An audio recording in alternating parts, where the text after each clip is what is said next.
وَكَمْ أَهْلَكْنَا قَبْلَهُمْ مِنَ الْقُرُونِ۔ اللہ فرماتے ہیں میری زمین پہ عداوت نہ کرو، فساد نہ مچاؤ، قتل نہ کرو، خون نہ بہاؤ، ناحق لوگوں کا خون نہ بہاؤ۔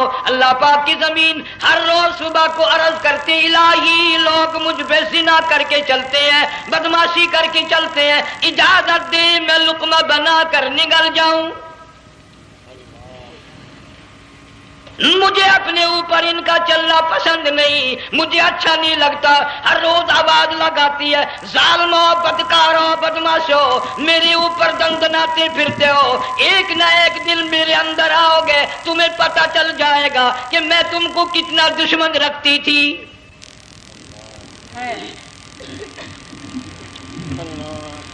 آج لوگ آزاد ہو گئے، جو کسی کی سمجھ میں آتا وہی بکتا ہے، جو سمجھ میں آتا وہی کرتا ہے، نہ کوئی راہ متعین رہی، نہ کوئی مسلک رہا، نہ کوئی بات رہی۔ جناب مدنی کریم صلی اللہ تعالی علیہ وسلم کا بڑا عظیم تر صحابی ہے، بہت بڑا جرنیل ہے، سیدنا معاذ ابن جبل رضی اللہ تعالی عنہ مدینے پاک میں بیمار ہے، آخری وقت ہے، دعا کرو اللہ ہم سب کو مدینے کی موت عطا فرمائے۔ بہت جلیل القدر صحابی ہے۔ علماء کرام نے لکھا ہے کہ جب موت کا وقت بالکل قریب آیا، معاذ بن جبل رضی اللہ تعالی عنہ نے رونا شروع کر دیا، رونے لگ گئے۔ علماء نے لکھا ہے اس وقت بھی مدینے پاک میں اب تک بھی یہ رواج ہے، جب کسی پہ نزع طاری ہو، سکرات طاری ہو، موت قریب ہو، جتنے پاس بیٹھے کھڑے ہوتے ہیں سارے اللہ کے قرآن کی تلاوت کرتے ہیں۔ صحابہ کرام آخری وقت میں قرآن مجید کی ہر وقت تلاوت کیا کرتے تھے، اس لیے حضور کریم صلی اللہ علیہ وسلم نے فرمایا قیامت کا دن ہوگا، اللہ پاک اعلان فرمائیں گے قرآن والے آگے آ جائیں۔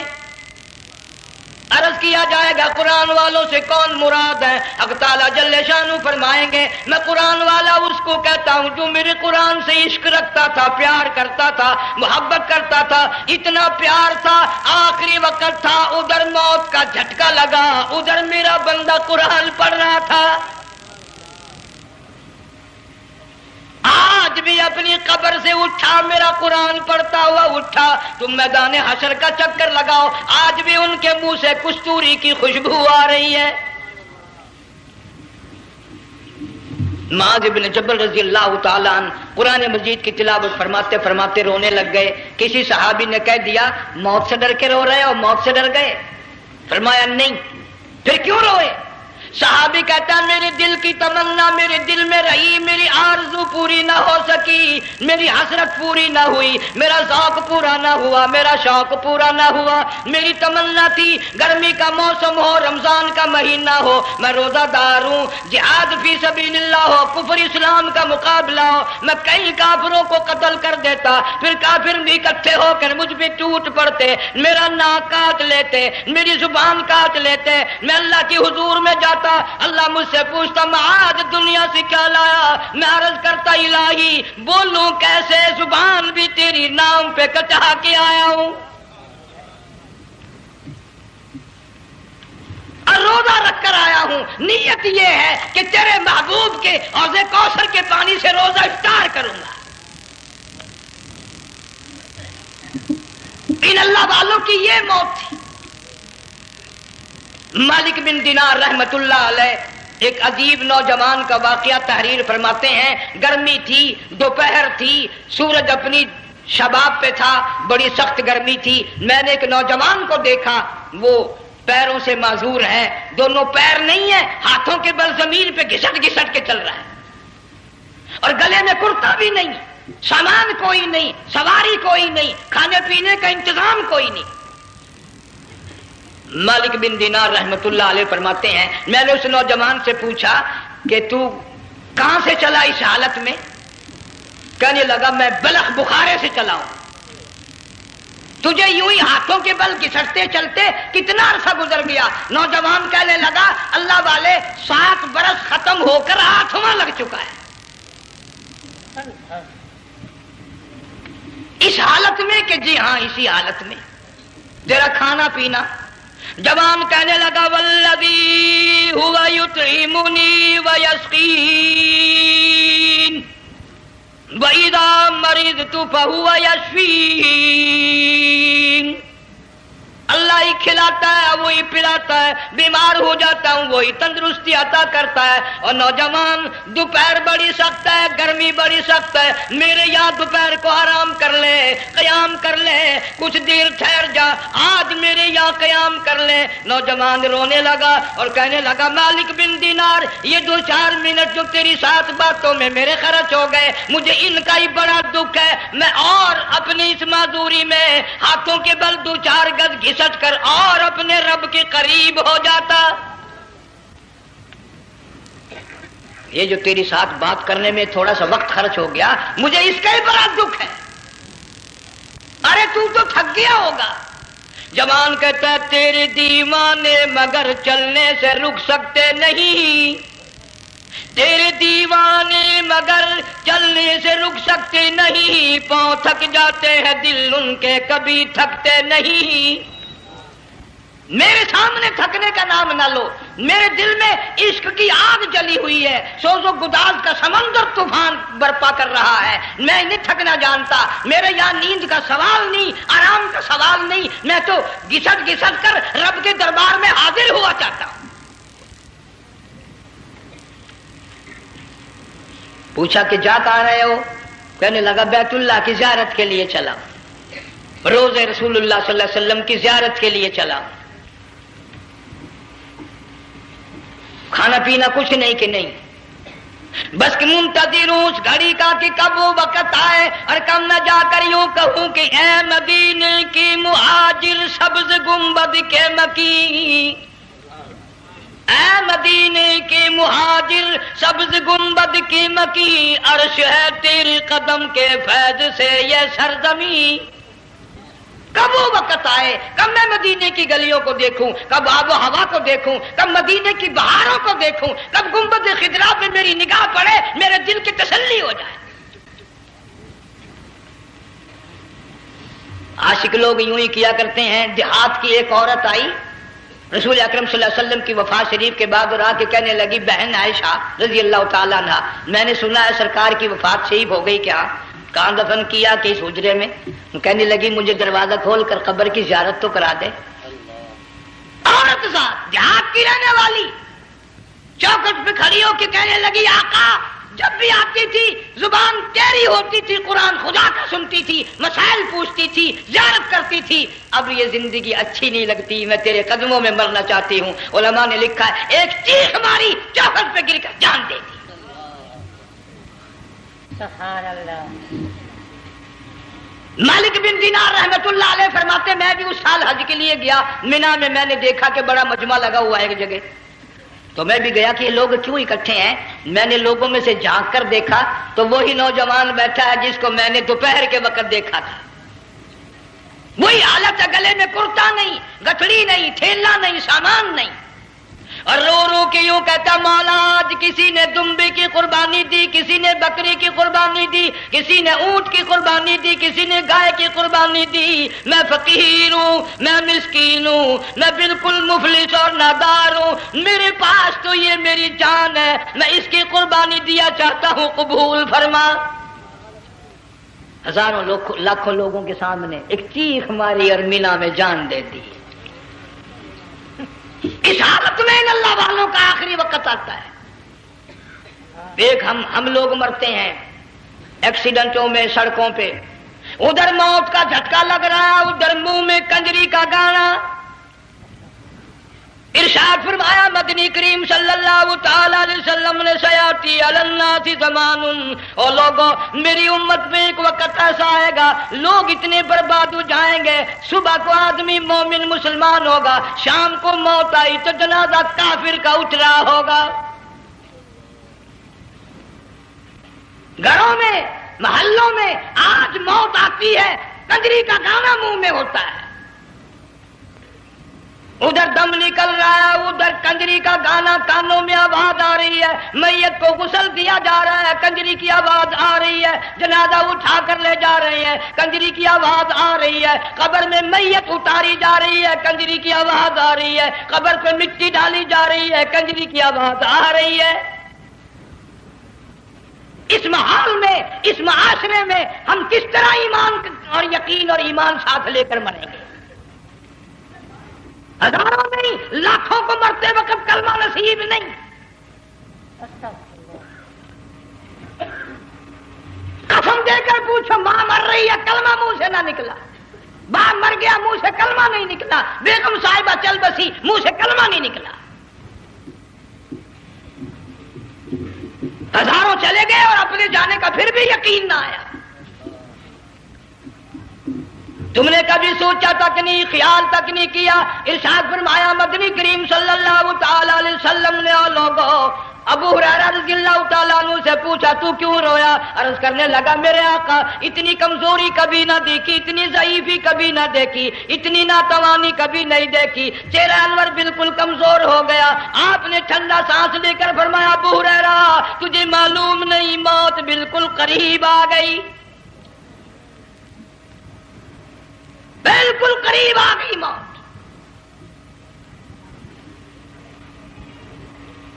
تیری ایک انگلی پکڑ کر اگر کوئی مروڑ دے کتنا دکھ ہوگا، درد ہوگا، ہائے ہائے ہائے۔ جنگ والوں کبھی تم نے سوچا نہیں 360 رگیں ٹوٹیں گی کیا حال بنے گا،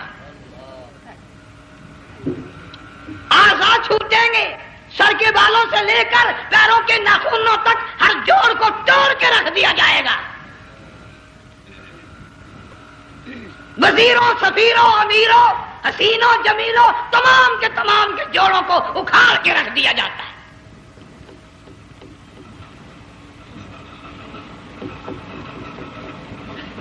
پروگرام تک نہیں مرد عورتوں کا کہ یہ دنیا کسی کی نہ بنی، قبر میں آخر جانا ہی جانا ہے۔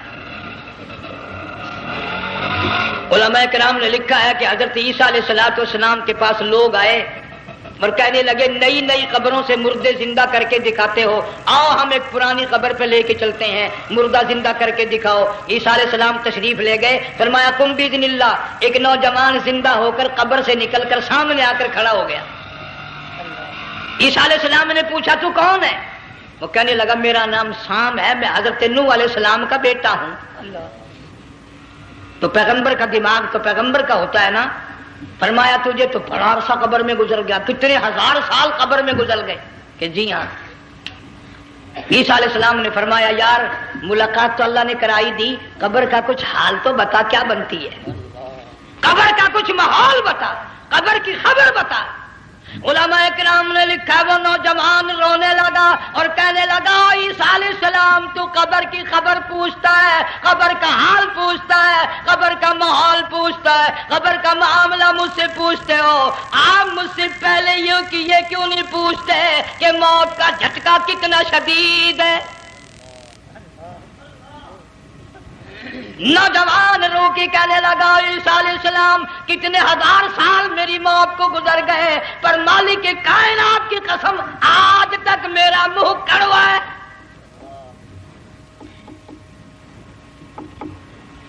اس لیے جنگ والوں لمبی چوڑی بات کہنے کا وقت نہیں، حالات نہیں، میں تو تمہیں اتنا سا پیغام دینے آیا، کھانے پینے کا زمانہ ہے، میں جانتا ہوں تم کیلے کھاتے ہو، تمہیں کیلے کا ذائقہ معلوم ہے، امرود کا ذائقہ تم کو معلوم ہے، انار کا ذائقہ تمہیں معلوم ہے، انگور کا ذائقہ معلوم ہے، انناس کا ذائقہ معلوم ہے، آم کا ذائقہ معلوم ہے، ہزاروں پھلوں کے ذائقے تمہیں معلوم ہے، ہزاروں مٹھائیوں کے ذائقے تمہیں معلوم ہے، ہزاروں بیکری کی چیزوں کے ذائقے تمہیں معلوم ہے، ہزاروں شربتوں کے ذائقے معلوم ہے، پر تم نے جنگ والوں کبھی بھی قبرستان میں جا کر قبر والوں سے یہ نہیں پوچھا او قبر والوں ذرا بتاؤ تو صحیح موت کا ذائقہ کیسا ہے؟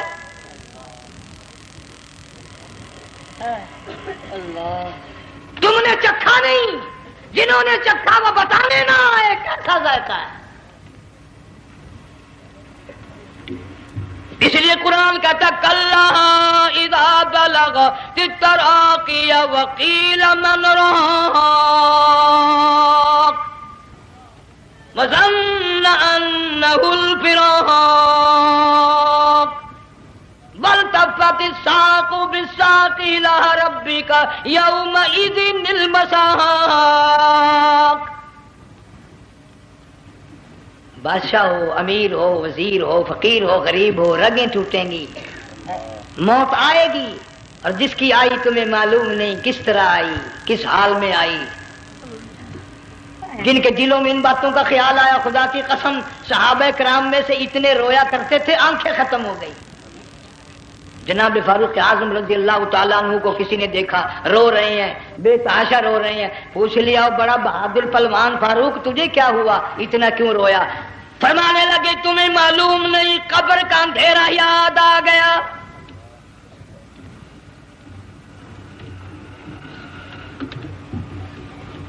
1,29,000 صحابہ کرام اس آخرت کے لیے قربانیاں دیتے آئے، اولاد کی قربانی دی، مال کی قربانی دی، جان کی قربانی دی، جو کرنا پڑا وہ کر گزرے، لیکن محمد عربی صلی اللہ علیہ وسلم کا دامن نہ چھوڑا.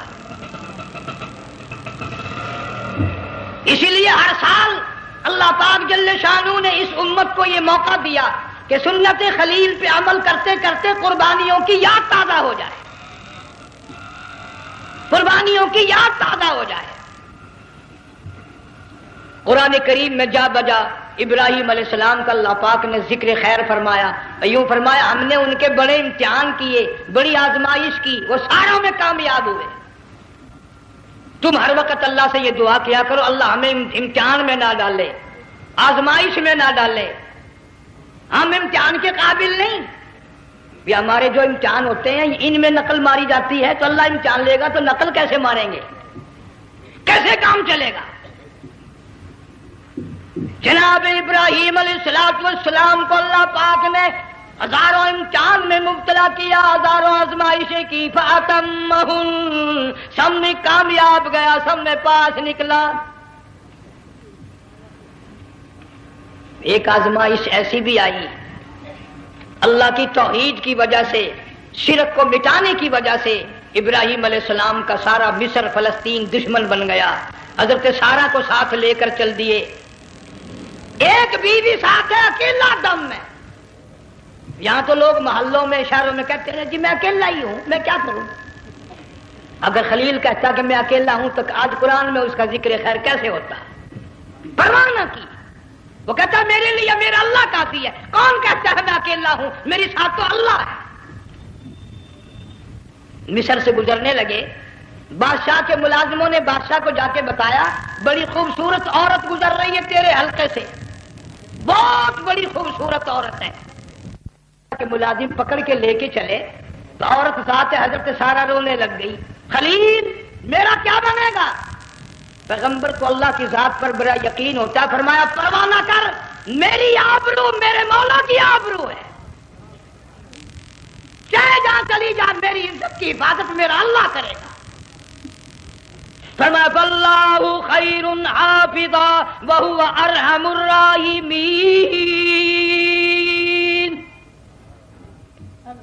پرواہ نہ کر، میں اس کا پیغمبر ہوں، نبی ہوں، چیخا میں جلا اس کے لیے، سارے دکھ اٹھاتا ہوں اس کے لیے، میری عزت کی حفاظت وہی کرے گا. محل میں جا کر حضرت سارہ کو بند کر دیا. بادشاہ نے بلوایا ہے عزت لوٹنے کے لیے، بادشاہ نے پکڑوا کر منگوایا ہے آبرو برباد کرنے کے لیے. بادشاہ کا ارادہ ہے سارا کی عزت کو برباد کرنے کا، اور اللہ کا پروگرام ہے سارا ادھر آ، اس محل میں ایک معصوم بچی ہے جس کا نام ہاجرہ ہے، میں اس کو اتنا پسند کرتا ہوں، اللہ فرماتے ہیں اس کے پیٹ سے اسماعیل ذبیح اللہ کو پیدا کرنا چاہتا ہوں، اس کی نسل سے حبیب اللہ کو لانا چاہتا ہوں. آج تک کسی کی انگلی اس کی طرف نہیں اٹھی. سارا محل میں آؤ، اس کو آ کر ساتھ لے جاؤ تاکہ میرے ذبیح اللہ کی پیدائش کا معاملہ بن جائے. بادشاہ کا ارادہ ہے آبرو برباد کرنے کا، اللہ کا ارادہ ہے ہاجرہ کی آبرو بچانے کا. فرمایا وَيَمْكُرُونَ وَيَمْكُرُ اللَّهُ وَاللَّهُ خَيْرُ الْمَاكِرِينَ. اس نے بھی تدبیر بنائی، میں خدا نے بھی تدبیر بنائی۔ بادشاہ آیا حضرت سارہ کے قریب برائی کا ارادہ کر کے۔ مفسرین نے لکھا ہے حضرت سارہ نے فرمایا مجھے 2 رکعت نماز پڑھنے دے۔ یہاں سے پتہ چلا کوئی پاک دامن عورت، کوئی نیک بیٹی اگر غنڈوں میں بدماشوں میں پھنس جائے، عزت بچانے کا طریقہ یہ ہے وضو کر کے اللہ کے سامنے نیت تو باندھ، تیری عزت کے لیے وہ فرشتے بھیجے گا۔ علماء کرام نے لکھا ہے کہ ایک جہاز سمندر میں چل رہا ہے، طوفان آیا، جہاز تختہ تختہ ہو گیا، کچھ لوگ غرق ہو گئے، ڈوب گئے، کچھ تختوں پہ بہ کر کے چلنے لگے۔ ایک عورت گود میں بچہ ہے، ایک حبشی نوجوان دوسرے تختے پہ بیٹھا ہوا جاتا ہے۔ اس نے عورت اکیلی دیکھ کر اپنا تختہ چھوڑ دیا اور بدماشی کے ارادے سے عورت کے تختے پہ آ بیٹھا۔ تم جنگ والے سوچ رہے ہوگے کہ ڈوبتے وقت بھی باز نہ آئے، یہ سیلاب آتے ہیں لوگ بدماشیوں سے باز آئے؟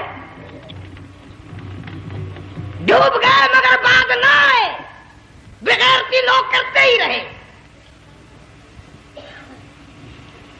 علماء کرام نے لکھا حبشی نوجوان نے عورت کا بچہ چھینا سمندر میں پھینک دیا۔ عورت روئی اور کہنے لگی میرے اللہ بیٹھی رہتی ہوں، عزت جاتی ہے، حرکت کرتی ہوں، ڈوب جاؤں گی۔ میں نے سنا ہے سمندر کی گہرائیوں سے تو نے یونس علیہ السلام کی سنی تھی، میں تو پانی کے اوپر بہ رہی ہوں، مولا میری آبرو بچا، میرا ایمان بچا، میری عزت بچا، تیرے سوا میری سننے والا کوئی نہیں، لا الہ الا انت سبحانک انی کنت من الظالمین۔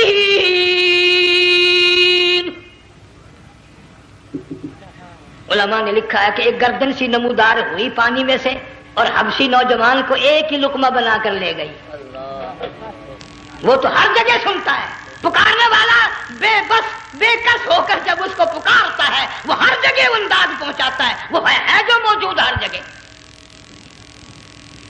عورت بہتی بہتی کنارے جا لگی، ایک جہاز قریب آیا، دوپٹے کا اشارہ کر کے اس کو بلایا۔ جہاز میں جب سوار ہوئی تو دیکھتی کیا ہے، ایک نوجوان کی گود میں اس کا وہ بچہ جو سمندر میں پھینک دیا تھا بیٹھا ہوا کھیل رہا ہے۔ ٹوٹ پڑی میرا بچہ ہے۔ لوگوں نے کہا تیرا کہاں سے آیا؟ ماجرا سنایا، اس طرح ہوا۔ جہاز کے کپتان نے کہا ہم جہاز لے کر آ رہے تھے، غیب سے آواز آئی جہاز ادھر کو لے آؤ ورنہ ڈبو دیے جاؤ گے۔ ہم جب جہاز وہاں لے کر پہنچے تو دیکھتے کیا ہے کہ ایک جانور کی پیٹھ پہ یہ بچہ بیٹھا ہوا کھیل رہا تھا۔ عزت بھی بچی، ایمان بھی بچا، بچہ بھی بچا، اور کوئی بچانے کے لیے تدبیر کرے جبھی نا۔ حضرت سارہ نے نماز پڑھ کر بد دعا کر دی، بادشاہ کے سارے بدن میں درد ہونے لگا۔ پیغمبر کا سارا گھر بڑا کریم ہوتا ہے، جب اس کو درد نے ستایا نا کہنے لگا میں وعدہ کرتا ہوں تجھے کچھ نہیں کہوں گا، میرے لیے دعا کر دے۔ اب اگر کوئی جنگ کا ہوتا یا میں ہوتا کہتا دفع ہو تیرے واسطے دعا کا دی، لیکن حضرت سارہ نے پھر جولی پھیلا دی، مولا وعدہ کرتا ہے بدماشی سے توبہ کرتا ہے، اس کو تندرستی عطا فرما دے۔ اللہ نے تندرستی عطا کر دی۔ وہ پھر کہنے لگا لو ایسی حسین عورت کب آپ آئے گی، پھر برائی کے لیے تیار ہوگی۔ یہاں سے پتہ چلا کہ یہ جو گنڈے بدماش ہوتے ہیں ان کی قسم کا بھی کوئی یقین نہیں۔ اگلے دن ایک آدمی نے قسم کھائی تو اس کے خلاف کرنے لگا۔ لوگ کہنے لگے کہ تو نے قسم کھائی تھی، قرآن اٹھایا تھا، اب کیا تھی گیا بل ڈٹھی ہوئی مسجد سی، پاٹیا ہوا قرآن سی، اگر ڈٹھی ہوئی مسجد سی تو پاٹیا قرآن سی، قرآن کے نا پورا سی جڑا میں چاہیا، مگر اسے یہ معلوم نہیں کہ تو نے تو پاڑیا قرآن اٹھایا، ڈٹھی ہوئی مسجد میں اٹھایا۔ خدا کا جب غضب آئے گا تو وہ ادھورا نہیں آئے گا، وہ ادھورا نہیں آیا کرتا۔ 3 مرتبہ اس بادشاہ نے حضرت سارہ کے ساتھ ایسا کرنے کا ارادہ کیا، پھر دعا ہوئی، پھر بد دعا ہوئی، پھر دعا ہوئی، پھر بد دعا ہوئی۔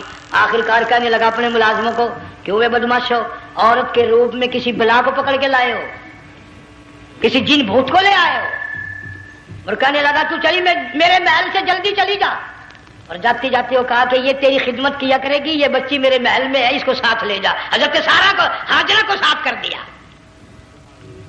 سیانی ہو گئی، حضرت ابراہیم علیہ السلام سے نکاح کر دیا، اسماعیل علیہ السلام پیدا ہو گئے۔ اللہ میاں جب حضرت ابراہیم علیہ السلام چومتے ہیں، چاٹتے ہیں، ماتھے پہ بوسے دیتے ہیں، اٹھاتے ہیں، پیغمبر کا بیٹا، خود بھی نبی اور آل میں آنے والا نبی، کالی کملی والا صلی اللہ علیہ وسلم، کتنا حسین چہرہ ہوگا۔ اللہ میاں نے پھر آزما لیا، حکم دیا کہ اس ہاجرہ کو، اسماعیل کو، دونوں ماں بیٹوں کو وہاں چھوڑ کے آ جہاں سینکڑوں میل میں پانی کوئی نہیں، آدمی کوئی نہیں، رستہ کوئی نہیں، گھاس کوئی نہیں، پتا کوئی نہیں، جہاں بیت اللہ ہے یہاں کے بارے میں حکم دیا چھوڑ کے آ۔ اور اگر آپ کو نیند نہیں آئی تو مزہ آئے گا، اللہ نے یہ فرما دیا، بتانا نہیں ہے کہ میں نے حکم دیا ہے۔ خدا حافظ نبی نہیں کہتا اپنی بیوی کو۔ آج لوگ ہر بات میں کہہ دیتے ہیں ہمارے پیروں کو پتا کل کو کیا ہوگا، ہمارے فقیروں کو پتا ہے پرسوں کیا ہوگا۔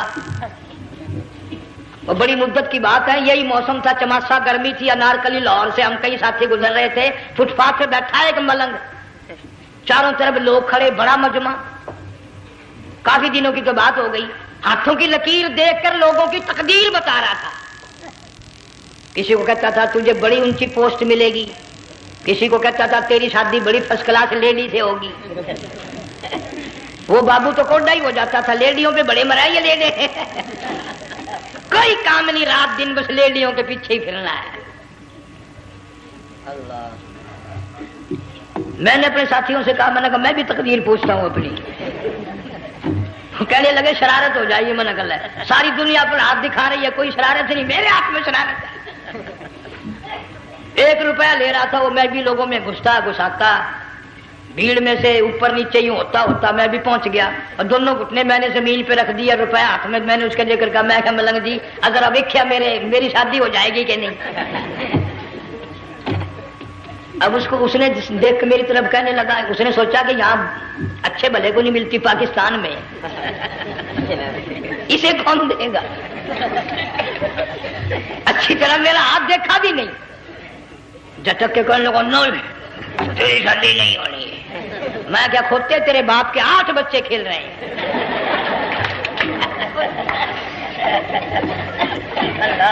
یوں ہی عقیدے بگڑ جاتے ہیں لوگ۔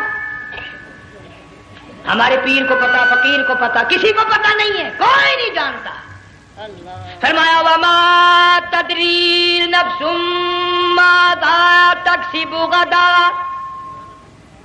کوئی نہیں جانتا کل کیا ہو جائے گا۔ وما تدری نفس بأي أرض تموت، کوئی نہیں جانتا زمین کے کس ٹکڑے پہ موت آئے گی۔ ان اللہ علیم خبیر، ایک اللہ کی ذات جانتی ہے۔ حضرت ہاجرہ اسماعیل علیہ السلام کو چھوڑ کر چل دیے، نہ خدا حافظ کہا، نہ کوئی تسلی دی، تھوڑی سی کھجوریں، تھوڑا سا پانی، ختم ہو گیا۔ ابراہیم علیہ السلام جب دور نکل گئے تو حضرت ہاجرہ نے دیکھا یہ تو چلے گئے، کھڑی ہو کر آواز دی، اے میرے ابراہیم۔ مڑ کر نہیں دیکھتے۔ جنگ والوں، اللہ کا پیغمبر اللہ کی اجازت کے بغیر اپنی بیوی کی طرف نہیں دیکھتا، گھر والی کی طرف نظر اٹھا کر نہیں دیکھتا۔ ایک تم ہو، چٹی داڑھی، بڑھے پا، کالے برقعے والی نظر آ جائے نا، آگے بھاگ کر بڑے نہیں آتے ہیں، کہاں جانا چاہتی ہیں آپ؟ تیری ماں لگتی ہے آپ چلی جائے، تو یہ کیا ہوا؟ یہ کالے برقعے پہ مرتے مرتے مرتے مرتے مری گئے۔ ایسا عجیب تماشا۔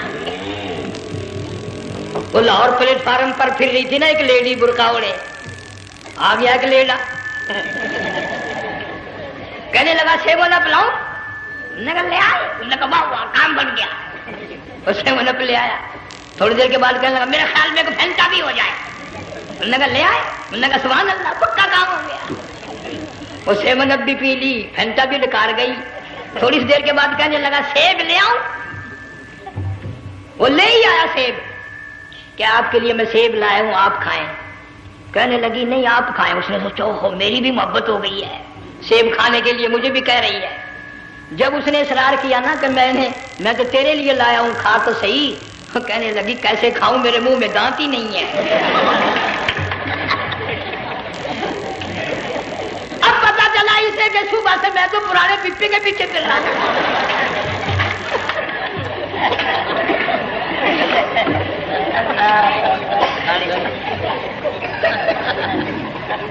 صرف برقع دیکھا چل دی۔ یہاں پیغمبر اپنی گھر والی کی طرف نہیں دیکھتا۔ حضرت حاجرہ نے اسماعیل علیہ السلام کو سینے سے لگایا، عرب کی قداور مائی، طاقتور مائی، دوڑ لگا کر حضرت خلیل کا راستہ آ کے روک لیا اور کہنے لگی میں جوان عورت، یہ پیارا نور نظر، یہ لخت جگر، شکل تو دیکھو، صورت تو دیکھو، ہمیں یہاں چھوڑ کے جا رہے ہو؟ اللہ کا پیغمبر بولتا نہیں۔ پتہ چلا پیغمبر اللہ کی اجازت کے بغیر سانس نہیں لیتا، آنکھ کا اشارہ نہیں کرتا۔ حضرت حاجرہ رونے لگ گئی، میرے خلیل، میری ابراہیم، میرا قصور بتاؤ، میرا جرم بتاؤ، میری خطا بتاؤ، میرا گناہ بتاؤ، معافی چاہوں گی، معذرت کروں گی، اس بچے کا کیا گناہ ہے اس میدان میں چھوڑ کے چلے ہو؟ بولتے نہیں ہیں، اللہ کی طرف سے بولنے کی اجازت نہیں ہے۔ حضرت حاجرہ نے خود ہی قیاس لگایا، سوچتی ہیں پیغمبر تو کسی پہ ظلم نہیں کرتا۔ وہ کہنے لگی خلیل، کہیں اس رب کا حکم تو نہیں، کہیں اس اللہ کا یوں حکم تو نہیں؟ جنگ کے لوگوں اگر خلیل ہاں کہہ دیتا تو کیا حرج تھا؟ ہاں نہیں کہتا، اجازت نہیں، تاکہ حاجرہ کے یقین ایمان کا امتحان مکمل ہو۔ مفسرین نے لکھا ہے کہ حضرت ابراہیم علیہ السلام نے سر کا یوں اشارہ کیا، بس ذرا سا ہاں، پھر عورت کا ایمان دیکھ، یقین دیکھ، یہی نہ بیٹھی، دوڑ کے وہاں گئی یا جہاں پہلے بٹھا کر آئے تھے اور کہنے لگی ابراہیم جاؤ، میں جانوں میرا رب جانے، پرواہ نہیں۔ راتیں آتی ہیں چلی جاتی ہیں، دن آتے ہیں گزر جاتے ہیں، تھوڑی سی کھجوریں تھی وہ ختم ہو گئی، پانی ختم ہو گیا، بھوک اور پیاس نے بے چین کر دیا۔ اسماعیل علیہ السلام کی اتنی لمبی زبان باہر نکلا، دو پتھر کھڑے کر کے اوپر ایک پتھر رکھ کر چھاؤں بنائی، اس کے نیچے لٹا دیا اور پھر چکر لگایا، کبھی صفا پہاڑی پہ چڑھتی ہے، کبھی مروہ پہاڑی پہ چڑھتی ہے، کبھی اترتی ہے اور ڈھلوان میں سے بھاگ کر چلتی ہے جب اپنا بچہ نظر نہیں آتا۔ سارے کہہ دو اللہ بڑا بے نیاز ہے، اللہ بڑا، زور سے کہو اللہ بڑا۔ کسی کے 500 سال کے سجدے رد،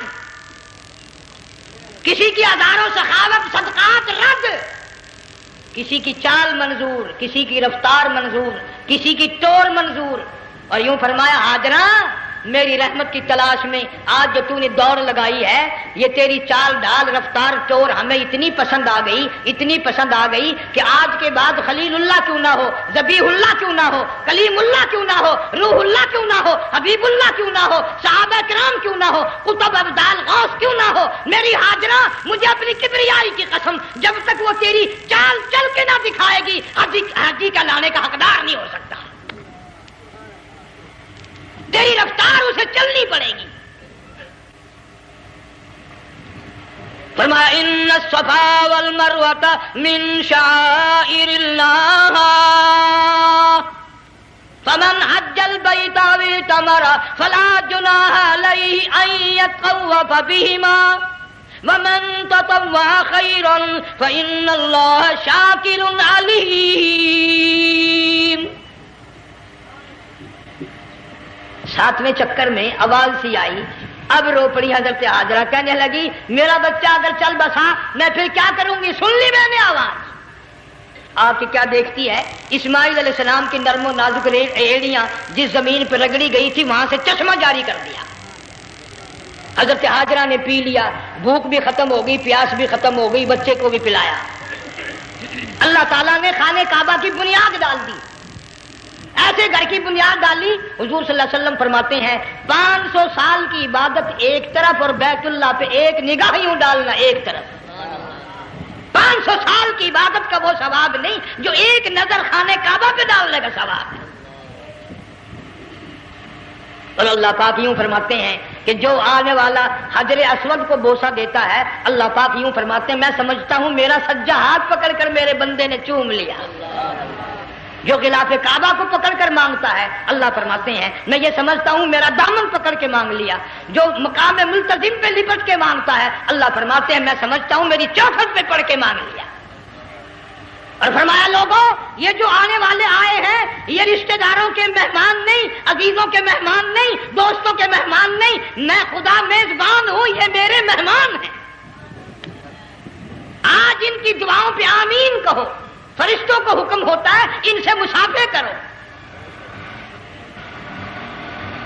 مگر اللہ تعالیٰ سب کو توفیق دے کہ حج مکمل کر کے آئیں اور سب کا حج قبول فرمائے. میرے علاقے میں کئی سالوں کی بات ہے پرانی, جب کوئی حاجی تھا, ایک آدمی حج کر کے آیا. میں دوپہر کو اس کو ملنے گیا تو زور کی نماز کا وقت آیا, میں اٹھ کے چلا گیا نماز پڑھنے. پھر عصر کی نماز کا وقت آیا, میں اٹھا اور نماز پڑھ کے آ گیا. میں نے اس حاجی کے لڑکے سے پوچھا, میں نے کہا حاجی صاحب نے نماز یہیں پڑھی؟ تو کہنے لگا جی ابھی شروع نہیں کی, سفر کے تھکے ہوئے ہیں نا, 2-4 دن کے بعد شروع کریں گے. شکر ہے پہلے لوگ جھوٹ نہیں بولنا کرتے تھے. ہاں آج کل کا ہوتا ہے نا تو وہ کہہ دیتا ہے جی یہ تو کئی وقت کی کتھی پڑھ کر بیٹھے ہیں. تو پھر مولوی تھا نا, میں بیٹھ گیا حاجی کے پاس. باتوں میں اس کو لے آیا, یہی میں نے کہا حاجی صاحب نماز نہیں پڑھی؟ کہنے لگا آپ ہی لوگوں سے سنا ہے کہ بیت اللہ میں جو ایک نماز پڑھے 1,00,000 کا ثواب ملتا ہے, مسجد نبی میں جو ایک نماز پڑھے 50,000 کا ثواب ملتا ہے. 4 مہینے پڑھ کے آیا, وہ حساب لگا لو.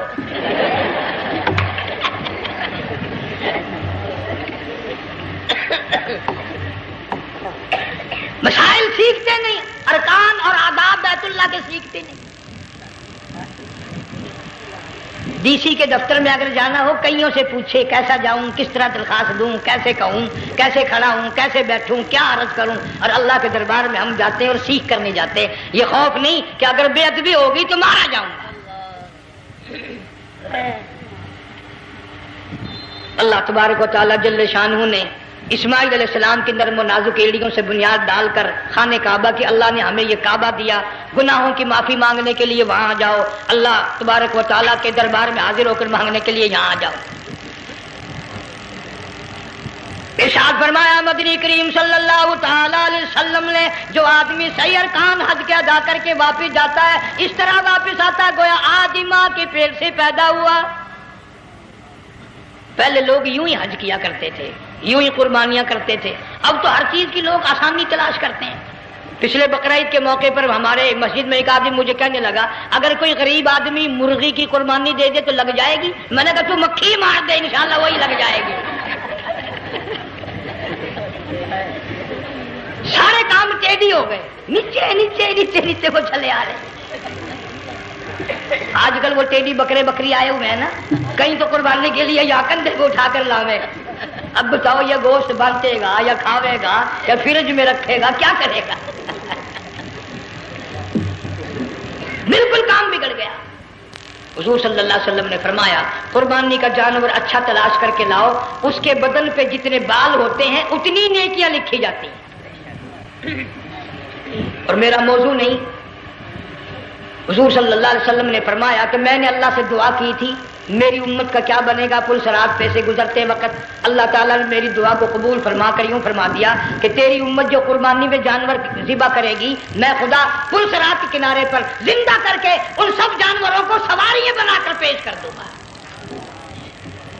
اس لیے بقرعید بالکل قریب آ گئی. ہر دین ایمان اسلام کے لیے قربانی کے لیے تیار رہو. زیادہ سے زیادہ مجھے آج کل فکر لگا ہوا ہے کہ اپنے گھروں کو میں نماز کا اہتمام کرو. آج حال یہ بنا ہوا ہے کہ اگر گھر والی کی گود میں موت آئی تو گھر والی بے نماز, دھی کی گود میں موت آئی دھی بے نماز, بہن کی جھولی میں موت آئی بہن بے نماز, بیٹے کی گود میں موت آئی بیٹا بے نماز, بھائی کی گود میں موت آئی بھائی بے نماز.